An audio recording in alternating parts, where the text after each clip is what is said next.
उज़्बिल्लाहिमिनश्शैतानिर्रजीम बिस्मिल्लाहिर्रहमानिर्रहीम। News world Europe के platform से मैं हूं आपका होस्ट तारिक भट्टी। जैसा कि हमने आपसे अर्ज़ किया था कि कोशिश करेंगे कि पाकिस्तान की जितनी भी सेलिब्रिटीज़ हैं उनके साथ आपकी बातचीत होती रहे, गपशप चलती रहे। तो सैयद नूर साहब, आप दरसगाह कह सकते हैं कि दरसगाह हैं। यहाँ से फ़िल्म इंडस्ट्री के आज जितने भी बड़े बड़े नाम हैं वो इसी दरसगाह से पढ़ के गए हैं, यहाँ से सीख के गए हैं। शाह जी ने 300 से ज़ायद फ़िल्में लिखी हैं, 55 फ़िल्मों से ज़्यादा इनकी हदायतकारी है और 10 से ज़्यादा अवार्ड जीत चुके हैं। आपकी पहली फ़िल्म थी सोसाइटी गर्ल। तो साथ साथ इनका इंट्रो भी चलता रहेगा, बात भी चलती है। अस्सलाम वालेकुम शाह जी। जी वासलाम। सबसे पहले तो मैं आपका इंतहाई मशकूर हूँ कि आपका इतना बिज़ी शेड्यूल है कि आपने हमें टाइम दिया। इसके लिए हम आपके बहुत मशकूर हैं। नहीं नहीं, वो कोई बात नहीं है, टाइम आप जितना मर्जी लें, लेकिन मैं ये समझता हूँ कि जो आप टाइम शेड्यूल करें उसको ज़ाया नहीं होना चाहिए, क्योंकि ज़िंदगी के पास सबसे जो कीमती चीज़ है वो आपका वक्त ही है, आपकी उम्र के वो लम्हे हैं जो ज़ाया नहीं होने चाहिए, यूटिलाइज होने चाहिए। शाह जी, ये बताएं कि जब आप फिल्म इंडस्ट्री की तरफ आए तो आप किसी से मुतासर हुए या आपने खुद सोचा कि मुझे फिल्म इंडस्ट्री की तरफ जाना चाहिए? नहीं, डेफिनेटली इंस्पिरेशंस तो होती है, फिल्मों का लगाव था फिल्मों की तरफ बहुत, फिल्में देखनी, उनको महसूस करना कि ये किस तरह बनती हैं, उसको उसकी एक्टिंग को सराहना, लिखा हुए को सराहना, डायरेक्शन उस ज़माने में समझ में आती थी कि ये कैसे एग्जीक्यूट हुआ हुआ है, तो एक शौक़ अंदर जो था वो था। बेसिकली मैं राइटर था, जर्नलिस्ट था, तो टेक्निकली मुझे कुछ नो हाउ नहीं थी फिल्म की। तो मेरी जो मैं जो फ़ैन था अपने उस्ताद साहब का था, एस सुलेमान साहब का, जो उस वक्त भी आज भी और रहती दुनिया तक बड़े डायरेक्टर रहेंगे। तो मैं मोहम्मद जावेद फ़ाज़िल साहब की माफ़रत, मैं सुलेमान साहब से मिला, उनकी मार्फत जाना मेरा इसलिए सूदमंद साबित हुआ कि मुझे वहाँ जगह मिल गई, वरना हो सकता है मुझे ना मिलती। तो सुलेमान साहब से मैं मुतासिर था, अपने उस्ताद मोहतरम से, और उनके साथ काम किया और उन्हीं से सीखा। शाह जी ने बहुत सारे अवार्ड जीते हैं, जिसमें नेशनल अवार्ड, निगार अवार्ड, एशियन अवार्ड और सबसे बड़ा अवार्ड जो पाकिस्तान का वो सितारा इम्तियाज़ है। बात करते हैं कि अवार्ड जीतने के बाद इंसान कैसा फील करता है? यहाँ तो मैं समझता हूँ तारिक साहब, लोग अवार्ड हासिल करने के लिए सिफारशात लड़ाते हैं, सोर्स लड़ाते हैं अपना, और ऐसे ऐसे लोगों को अवार्ड्स मिल जाते हैं जिनके काम जो है वो कुछ भी नहीं होता। तो वो बजाय अवार्ड लेके अपने ड्राइंग रूम में रखते हैं, लेकिन वो इज़्ज़त के लायक नहीं होता, वो उनको मुंह चढ़ा रहा होता है। आई डोंट नो कि ये कैसे लोग हैं, क्यों हैं और क्यों ऐसा करते हैं। आप यकीन करें कि मैं मशकूर हूँ जिन्होंने मुझे अवार्ड दिया, लेकिन मैं कभी भी इन अवार्ड्स पे इतराया नहीं, या कभी भी मैंने ये नहीं समझा कि मैंने कुछ अचीव कर लिया है। मैं ये समझता हूँ कि मुझे और इम्तहान में डाल दिया, मुझे और अच्छा काम करने के लिए उकसाया कि मुझे उन अवार्ड्स की या उन उन लोगों की इज़्ज़त रखनी है जिन्होंने मुझे इज़्ज़त के काबिल समझा। तो लिहाजा अवार्ड्स इस लिहाज से तो ज़रूरत है किसी आर्टिस्ट की कि वो उसके अंदर आप वलवला जगाएं।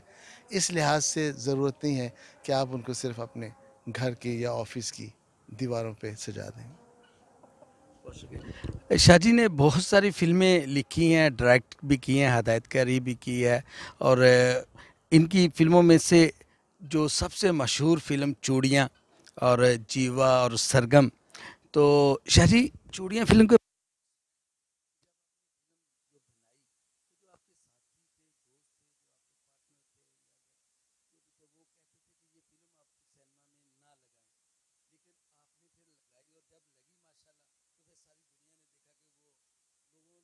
कोशिश के बावजूद ना उतरी। इसके बारे में अगर थोड़ा-सा आप कुछ बताना पसंद फरमाएँ? नहीं तारक साहब, ये परसेप्शन गलत है। फिल्म बनाई सिनेमा के लिए जाती है, और सिनेमा के लिए हमने बनाई थी और लगाने के लिए बनाई थी, लेकिन हर तरक्की के पीछे, हर कामयाबी के पीछे बहुत सारे स्कैंडल्स होते हैं, बहुत सारी बातें होती हैं जो मैं समझता हूँ परसेप्शन बन जाता है, लोग कहानियाँ घड़ लेते हैं। तो इस तरह ये भी कहानी गढ़ी गई कि जी वो हम मुतमिन नहीं थे। मैं तो पहले दिन से मुतमिन था। जब उर्दू फिल्मों का दौर था तो मैं पंजाबी फ़िल्म बनाने चला और मुझे यकीन था कि पंजाबी फ़िल्म ज़रूर चलेगी, चूड़ियाँ ज़रूर चलेगी। मुझे बहुत यकीन था। मुझे ड्यूरिंग फ़िल्म मेकिंग चूड़ियाँ के बहुत सारे लोगों ने डिस्करेज भी किया। बहुत सारे लोगों ने ये भी कहा कि जी ये आप सही नहीं कर रहे, ये फ़िल्म नहीं चलेगी। तो तब भी मैंने कहा था ये चलेगी फ़िल्म इंशाल्लाह। तो कॉन्फिडेंस लेवल मेरा था, वो रहा, और उसने, अल्लाह ताला ने मेरा उसकी लाज भी रखी, उसकी इज़्ज़त भी रखी। अच्छा जी, सुना है कि जब सुल्तान रईस साहब की वफ़ात हुई तो उसके बाद जब जो पंजाबी फ़िल्म इंडस्ट्री को ज़वाल है, तो फिर आपने सोचा कि मुझे पंजाबी फ़िल्मों के बारे में भी कुछ लिखना चाहिए नहीं, ऐसा नहीं है। देखें, जिस ज़माने में मैंने डायरेक्शन शुरू की उस ज़माने में अरूज था पंजाबी फ़िल्म्स का, और मैंने कहा मैंने उर्दू फ़िल्म बनानी है। मैं उलट किया और मैंने उर्दू फिल्म्स बनाई। मेरे साथ मैडम शीमा ने बनाई, मुंडा बिगड़ा जाए, और इस लव 94 या लव 95, मुझे याद। मैंने जीवा, सरगम, घूंघट, हवाएं, चोर मचाए शोर, मैं इस टाइप की फिल्म बनाई जो बहुत कामयाब हुई। और फिर क्या हुआ कि वो जो पंजाबी डायरेक्टर्स थे उन्होंने भी उर्दू फिल्में बनाना शुरू कर दी। इस दौरान सुल्तान रईस साहब का असैसिनेशन हो गया, वो मर्डर हो गए, और पंजाबी फिल्म जो है वो बनना बहुत ही कम हो गई। और जब कम हो गई तो मैंने सोचा कि अब मुझे पंजाबी फिल्म बनानी चाहिए। तो जब मैं पंजाबी फिल्म बनाने चला चूड़ियाँ, तो मुझे फिर डिस्करेज किया गया, फिर कहा गया कि तुम क्या कर रहे हो। तो मैंने अल्लाह का नाम लेके यही कहा कि मैं जो कर रहा हूँ अल्लाह उसमें बरकत डालेगा इंशाल्लाह। हाँ, नई नस्ल को फ़िल्म साज़ी की तरबियत देने के लिए आपने पंजाब यूनिवर्सिटी के मास कम्युनिकेशन डिपार्टमेंट के साथ मिलकर Paragon academy of perform art और पैरागॉन स्टूडियो का आगाज़ किया, जिससे नई नस्ल को फ़िल्म बतौर मज़मून भी सिखाना शुरू किया गया। शाह जी, बहुत बड़ा स्टेप है आपने, आप इसीलिए आपको यूनिवर्सिटी कहा जाता है। नहीं, ऐसा नहीं है तारिक साहब। मैं, जब हम लोग असिस्टेंट थे 70s में, तो हम एवेन्यू स्टूडियो में बैठ के सोचा करते थे कि यार ये फिल्म जो है ये सीखने के अमल के साथ साथ पढ़ाई भी जानी चाहिए। तो लेकिन पढ़ाए कौन, किसी के पास इतना वक्त नहीं था। तो लेकिन मुझे ये, मेरे अंदर ये खलश थी कि जब कभी ज़िंदगी में मौका आया या कुछ ऐसा हुआ तो हम इसकी तरफ ज़रूर तवज्जो देंगे। और जब मैंने ये पैरागॉन स्टूडियो बनाया, तो मैंने सिर्फ स्टूडियोज़ नहीं बनाया जैसे पहले स्टूडियोज़ थे। मैंने सोचा ये इंस्टीट्यूशन बनना चाहिए, और इंस्टीट्यूशन के लिए आपको स्टूडेंट्स की ज़रूरत होती है, उन स्टूडेंट्स की जिनका इंटरेस्ट हो।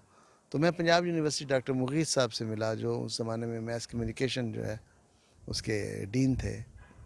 तो मैंने कहा ये आप इसके साथ फिल्म भी अटैच करें, टीवी तो आपने अटैच किया, वाई नॉट फिल्म। तो उनको मेरा आइडिया अच्छा लगा, और उन्होंने पहली बार पंजाब यूनिवर्सिटी में फ़िल्म को बतौर सब्जेक्ट जो है ना पढ़ाना शुरू किया, जिसमें मेरी भी एफर्ट शामिल थी। फिर देखते ही देखते NCA, BNU, फिर सुपीरियर यूनिवर्सिटी, फिर जितनी भी यूनिवर्सिटी, अभी तो गवर्नमेंट कॉलेज यूनिवर्सिटी भी जो है वो भी पढ़ा। अब सब पढ़ा रहे हैं फिल्म। ये मेरा एक ड्रीम था, और वो ड्रीम कम ट्रू। यहाँ मैं प्रैक्टिकल कराता हूँ, यहाँ मैं अब एक्टिंग स्कूल भी शुरू कर रहा हूँ। प्रैक्टिकल यूँ कि पढ़ने से फिल्म नहीं आ सकती, जो करने से आती है। लिहाजा पढ़ाई यूनिवर्सिटीज़ और कॉलेजेस में हो रही है, प्रैक्टिकल इंशाल्लाह यहाँ होगा। शाह जी, बहुत बिजी शेड्यूल है, बहुत बिजी लाइफ है आपकी, अपने लिए भी कोई टाइम निकालते हैं स्पेशली? ये अपने लिए ही होता है। अगर मैं पढ़ाने जाता हूँ, ये मैं अपने लिए ही होता है। अगर मैं काम करना तो अपने लिए करता हूँ। ज़रूरी नहीं अपने लिए आप सो के गुजार दें। मैंने जैसे पहले कहा, वक्त जो है ये आपके हाथ से निकल जाता है और ये वापस नहीं आता। इसको यूटिलाइज़ करें, जितना भी यूटिलाइज़ करना है, इसको वेस्ट ना करें। हम तो पानी भी वेस्ट करते हैं, वक्त भी वेस्ट करते हैं, सलाहियतें भी वेस्ट करते हैं, हम हर चीज़ वेस्ट कर देते हैं। और शिकवा और गिला कभी हुकूमत के, कभी मुल्क पे, कभी अल्लाह की रज़ा पे, कभी किसी पे हम शिकवे, हम अपने अंदर नहीं झांकते, अपनी अपनी कोताहियाँ नहीं देखते। अगर हम अपनी कोताहियाँ देखना शुरू कर दें, अपनी चीज़ों को कंट्रोल करना शुरू कर दें, तो मेरा ख्याल है कि आपको कोई गिला शिकवा रहेगा नहीं आपकी ज़िंदगी में। शाह जी, हमारे मुआशरे में दूसरी शादी का नाम सुनकर बड़ा अजीब महसूस होता है। जब आपने मैडम जी से दूसरी शादी का फ़ैसला किया, तो पहले किसने प्रपोज़ किया और शादी के मामलात जो हैं वो कैसे गुज़रे? हाँ, देखें जो हमारी तो लव मैरिज थी और मैरिज में कोई एक किसी को प्रपोज नहीं करता, बोथ साइड से ये होता है इजहार, और जाहिर है बहुत साइड से हुआ। और मैं आई एम वेरी हैप्पी कि वो इस कदर डिवोटेड वाइफ है। रुखसाना की डेथ के बाद, मेरी पहली वाइफ के बाद, उन्होंने मुझे बहुत ज़्यादा सिक्योर किया, बहुत ज़्यादा मेरा ख्याल रखा। तो मैं आई एम फॉर्चुनेट पर्सन। बहुत शुक्रिया शाह जी। अगर मेहरबानी फ़रमाएँ, कोई हमारे चैनल के लिए कुछ अल्फ़ाज़ फ़रमाना चाहें तो आपकी नवाज़िश। देखिए, ये जो आप वेब चैनल्स जो बने हैं, अच्छी बात है, लेकिन वेब चैनल जो हैं ये सिर्फ चैनल्स की हद तक नहीं होने चाहिए, ये एजुकेशनल होने चाहिए। ये जहाँ आप तफरीह मुहैया करें, जहाँ आप एंटरटेन करें, वहाँ आप कोई ना कोई बात ऐसी करें जिससे लोग जो हैं महजूज़ भी हों और अपना लिए कोई रास्ता भी मुंतखब करें।